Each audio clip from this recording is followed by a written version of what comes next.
Bismillahirrahmanirrahim. Assalamualaikum warahmatullahi wabarakatuh. Saya Azura binti Abdul Aziz. Nombor matrik 028611 dari kumpulan 7 akan membentangkan tajuk topik 3 yang bertajuk Kesan Ijaz Al-Quran dalam Kehidupan Manusia Sejagat menggunakan pelbagai maklumat daripada media terkini. Sebelum kita pergi kepada kesan ijaz Al-Quran, mari kita lihat dulu definisi ijaz Al-Quran. Ijaz Al-Quran dari segi lughah, iaitu ketidakupayaan ataupun kelemahan sehingga tujuan diberikannya mukjizat kepada para nabi adalah agar mereka dapat menunjukkan kebenaran tentang kenabian ataupun kerasulan serta risalah yang mereka bawa.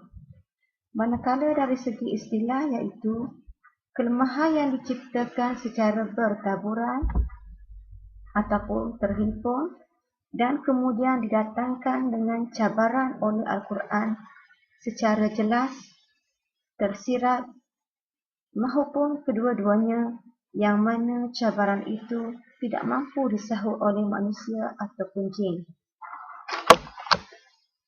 Kemudian kita lihat kepada kesan ijaz Al-Quran terhadap manusia sejagat. Kesan ijaz Al-Quran kepada manusia sejagat yang pertama, iaitu mengelakkan manusia daripada melakukan penyelewengan terhadap Al-Quran, di mana kehebatan Al-Quran ialah dapat menangkis tangan jahat manusia untuk melakukan penyelewengan Al-Quran seperti yang telah dilakukan ke atas kitab-kitab samawi terdahulu.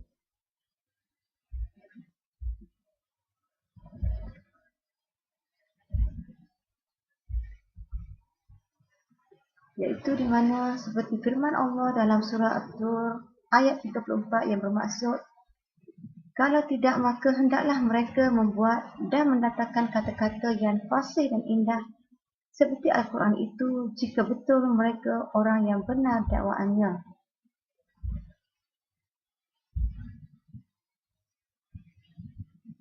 Kesan ijaz yang kedua adalah menjatuhkan ego golongan kafir yang angkuh dan sombong, di mana Al-Quran mencabar golongan kafir supaya membuat atau mendatangkan kata-kata seperti Al-Quran sekiranya betul apa yang didakwa oleh mereka. Firman Allah dalam surah Hud ayat 13 dan 14, iaitu maksudnya bukan itu sahaja kata-kata mereka, bahkan mereka menuduh dengan mengatakan, ia Muhammad yang mereka reka Al-Quran. Katakanlah wahai Muhammad, jika demikian tuduhan kamu, maka cubalah buat serta datangkan 10 surah rekaan yang sebanding dengan Al-Quran dan panggillah sesiapa sahaja yang kamu sanggup memanggilnya yang lain dari Allah, jika betul kamu orang yang benar. Manakala ijaz Al-Quran kepada manusia sejagat yang ketiga, iaitu menarik perhatian manusia mengkaji segala keilmuan dalam Al-Quran. Seperti dalam Al-Quran terkandung segala ilmu tentang kemasyarakatan,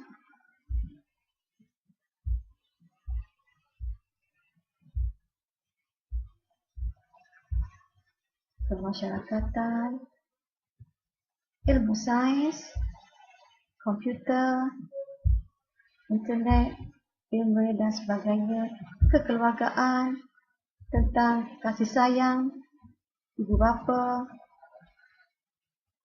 keluarga, anak-anak, saudara mara, astronomi, mengkaji tentang bumi, bintang, awan,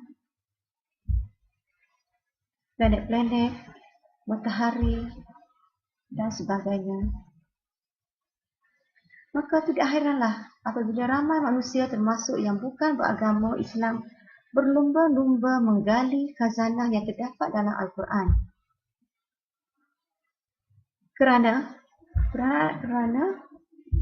Kerana kemukjizatan Al-Quran itu. Kesan yang keempat, iaitu manusia dapat mengetahui perkara-perkara gaib dan beriman dengannya. Di dalam Al-Quran terdapat penceritaan tentang mengenai jin, iblis, malaikat, pahala, dosa, syurga dan neraka. Ia merupakan ilmu yang tidak mungkin diketahui dengan panca indera semata-mata. Manakala kesan ijaz Al-Quran kepada manusia yang kelima, iaitu manusia umat Islam tidak ragu-ragu terhadap kesucian Al-Quran kerana Allah jamin Al-Quran akan kekal hingga ke hari kiamat.